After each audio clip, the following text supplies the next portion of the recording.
savez, des fois, on passe des journées où on fait beaucoup de choses à la fois. Fatigant, il y a des gens qui viennent en retard. Moi, je déteste le retard comme pas possible. Alors, franchement, je trouve que c'est un sérieux manque de respect. Le retard est un sérieux manque de respect. Et je pense que quand une personne te considère, il ne peut pas se permettre de venir en retard. Aujourd'hui, le message est très clair. D'abord, bienvenue à tout le monde, bienvenue à tous les anciens, bienvenue à tous ceux qui nous suivent depuis longtemps. Vous êtes très appréciés. Merci d'être là. Merci de votre fidélité. Merci de votre ponctualité, même si on ne l'est pas toujours. Vous savez, c'est quand même assez compliqué, toute une équipe. Il y a aussi beaucoup de choses à faire. Et puis voilà, merci quand même de comprendre. Merci d'être là. Merci à tous les nouveaux, votre première fois avec nous, enchanté. J'espère qu'à la fin de cette vidéo, vous n'en sortirez pas bredouille. Aujourd'hui, je voulais, comme je le disais précédemment, parler à un groupe spécifique de personnes.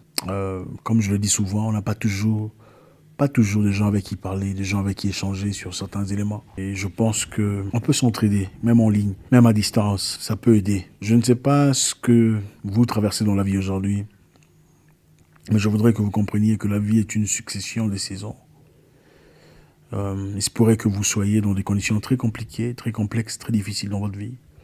Votre vie a changé suite à un événement.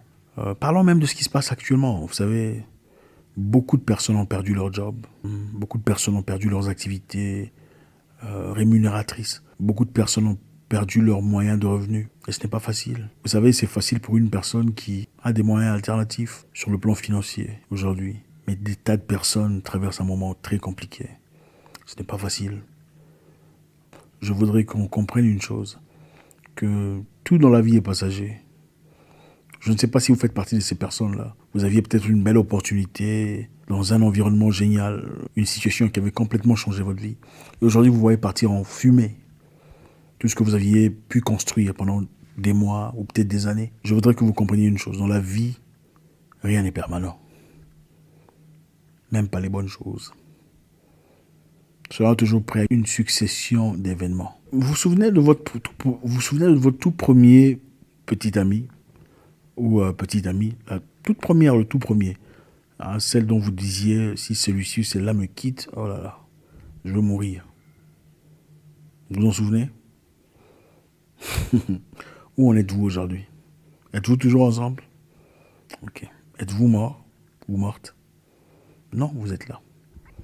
Vous savez, l'être humain souffre plus dans sa tête que dans sa réalité.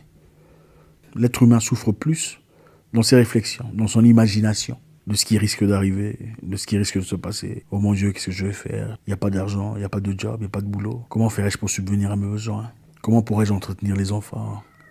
Comment ferais-je pour payer le loyer? Mais en réalité, après avoir traversé tout ce qu'il y a comme challenge, vous réalisez que vous êtes là. Vous ne dormez pas dehors. Vous n'êtes pas affamé. Vous êtes en bonne santé. En tout cas, même s'il y a des malades, il y a toujours de quoi subvenir à leurs besoins essentiels. C'est ça la vie. Vous ne comprendrez pas toujours votre vie du début à la fin. Vous n'aurez pas toujours une idée claire et nette sur tout ce que vous allez faire. Où est-ce que vous allez poser pied? Qui pourra vous aider? C'est comme ça la vie. La vie est un mystère. Prenez la vie comme une expérience. Une succession d'expériences. Une première expérience commence, elle laisse place à une nouvelle. Quelqu'un vient dans votre vie, attachez-vous à la personne dans la positivité, ne vous attachez pas trop. C'est comme ça, les gens viennent et partent. Les gens ne viennent pas nécessairement pour rester dans votre vie, ça il faut comprendre. Toutes les personnes que vous rencontrez, bons ou mauvais, et surtout les bons d'ailleurs, ne viennent pas nécessairement pour rester dans votre vie. Donc ne restez pas là trop longtemps, coincé dans un coin obscur de la vie, pleurant pourquoi cette personne est partie, pourquoi cet ami est parti de ce monde, pourquoi cet ami vous a quitté, pourquoi certaines personnes viendront dans votre vie pour vous apporter des leçons de vie. Il est donc à vous de tirer une leçon de chaque situation, de chaque circonstance. La vie n'est qu'une succession d'événements, une succession d'expériences, un changement constant de climat. L'hiver, l'été, l'automne, le printemps. L'hiver de votre vie, c'est quand les choses ne marchent pas, quand c'est dur, quand vous pataugez dans la pauvreté, dans la misère, la galère, la peine. L'été, c'est quand tout va bien, le boulot va bien, la santé est bonne. Tout se passe bien, vos projets réussissent. Mais sachez que tout ne réussit pas toujours. Mais à quoi servirait une belle vie sans expérience? L'être humain ne vit pas seulement, vit-il seulement pour vivre des bonnes choses et puis mourir? On n'apprécierait pas le pain s'il n'y avait pas la faim. Impossible. Celui qui a déjà passé de nuit sans manger comprend la valeur du pain.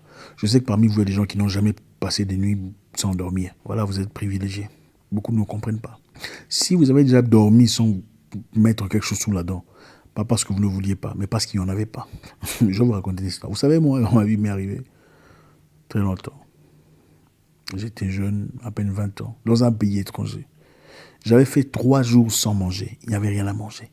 Pas parce que je priais, pas parce que je jeûnais, pas parce que je... Il n'y avait absolument rien à manger. Je n'avais pas d'argent. On m'appelait temporairement pour aller faire des travaux de sorteur. Quand tu fais un travail de sorteur, on te donne un petit rien. Je ne recevais même pas de l'argent en entièreté. On me donnait l'équivalent de presque $10 par nuit. Et avec les $10, je travaillais une fois par semaine. Avec les $10, je me démerdais pour essayer d'acheter à manger, pour essayer d'acheter de l'huile, vous voyez un peu de quoi je parle, et pouvoir manger. On ne m'avait pas appelé pendant 3 semaines. Et c'était le seul moyen par lequel je pouvais avoir de l'argent. Et j'habitais dans une salle de boxe où j'étais travailleur. Bref, les gens s'entraînaient et moi je nettoyais. On m'a permis de dormir là-bas gratuitement. Donc, tu peux dormir ici gratuitement, mais tu dois commencer à nettoyer. Après que les clients s'est entraîné, après que les blancs s'est entraîné, toi tu viens nettoyer, tu viens tout ça. Comme ça tu peux dormir ici. J'ai fait 3 semaines sans travail. Je n'avais donc pas à manger, pas d'argent, rien du tout. Un jour, là où j'habitais, c'était à côté d'un supermarché. J'ai jeté un coup d'œil dehors, j'avais tellement faim. J'ai vu un pain. Un gros pain là dans son sachet, placé quelque part là. Il n'y avait personne. Mais à côté, il y avait une fille, une très jolie fille. J'ai dit, si je veux chercher ce pain, cette fille-ci va me... Bon, je vais attendre que les gens disparaissent. Quand les gens partent, je pars chercher le pain. Je suis resté là. Le pain n'appartenait à personne. Quand j'ai encore regardé 5 minutes plus tard, le pain n'était plus là. J'ai réalisé que j'ai laissé passer le pain. À cause de la beauté de la fille, là, je ne voulais pas qu'elle me calcule, disant, ce gars ici, il est venu chercher le pain. J'ai pleuré. Je m'en souviens clairement. Ce jour-là, je pleurais de faim. J'ai dit, Seigneur, pourquoi c'est à moi que ça arrive? Pourtant, chez nous, on mangeait. Pourtant, chez nous, on était bien. Je n'oublierai jamais. Je vous donne ce message parce que quelqu'un traverse un moment très similaire aujourd'hui. Et je veux t'encourager.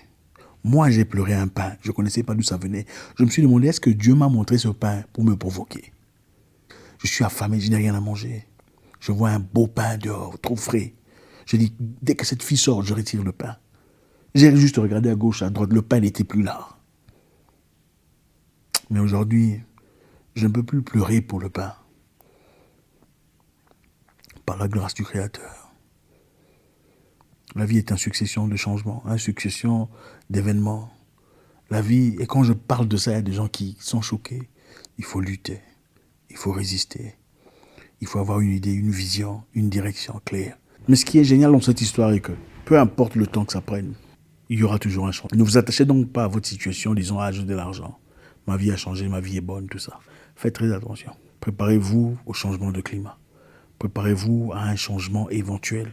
Mettez des garde-fous s'il le faut. Créez quelque chose quelque part ailleurs. Sauvegardez si vous pouvez. Mettez de côté si vous pouvez. Ne consommez pas, ne consumez pas tout ce que vous avez. Parce que vous êtes établi prétendument ou vous pensez avoir compris le système. La vie est un mystère. La vie reste un mystère. Personne ne connaît. Peu importe ce qui se passe dans votre vie, vous êtes en peine, en douleur, malade, dans des conditions très difficiles à l'hôpital. Sachez une chose, ce n'est qu'une saison. Une saison passagère. Vous avez perdu quelqu'un d'important dans votre vie. Votre mari vous a quitté avec les enfants. C'est douloureux. Mais gardez le cap, gardez le courage. Ce n'est qu'une saison. Les gens quelquefois viennent et partent. Mais ne partent pas nécessairement pour toujours. Les gens viennent pour participer à certains épisodes de votre histoire. Quelquefois, ils reviennent. Ou pas. Il faut s'y habituer. Il faut construire une forteresse. Dans la vie, un projet peut tomber à l'eau. Une idée que vous aviez, un travail sur lequel vous avez beaucoup travaillé, beaucoup investi, peut tomber à l'eau. Mais ça ne veut pas dire qu'il n'y a pas possibilité de reconversion. Vous avez bossé dur pour devenir quelqu'un, quelque part, dans un secteur bien précis. Vous y avez placé toute votre énergie, toute votre force, toutes vos connaissances. Et vous êtes arrivé quelque part, évidemment. Vous avez commencé à briller, à vous distinguer. Mais soudain, quelque chose de tragique est arrivé. Je ne sais pas ce que c'est. Et ça a bouleversé tout ce que vous aviez construit. Tout est tombé à l'eau. Ce n'est qu'une saison, un moment temporaire qui va passer. Préparez-vous aux moyens alternatifs. Il faut savoir une chose. C'est bien de vivre une belle vie. Il faut savoir où on va dans la vie. Il faut prévoir. Il faut sauvegarder. Il faut mettre de l'argent de côté. Il faut s'instruire. Il faut lire. Lire avec emphase. Il faut lire. Acquérir de la connaissance. Comprendre des secteurs. Qu'est-ce qui marche? Qu'est-ce qui se passe? Qui pense quoi? Comment réagissent les humains? Comment se comportent les humains? Ça, c'est un élément très important. Je vous présenterai un livre que je vous encouragerai de lire. Il faut connaître les humains pour marcher autour des humains, pour régner autour des humains, pour gagner l'argent des humains. Pour avoir les faveurs des humains, il faut savoir comment les humains fonctionnent. Je vous encourage encore une fois. J'espère que ce message a touché. J'espère que ces messages a touché quelqu'un quelque part. Bon courage à vous. Laissez un commentaire si vous avez été touché. Vous avez quelque chose à rajouter. J'espère vous parler encore très bientôt dans une nouvelle vidéo. Au revoir.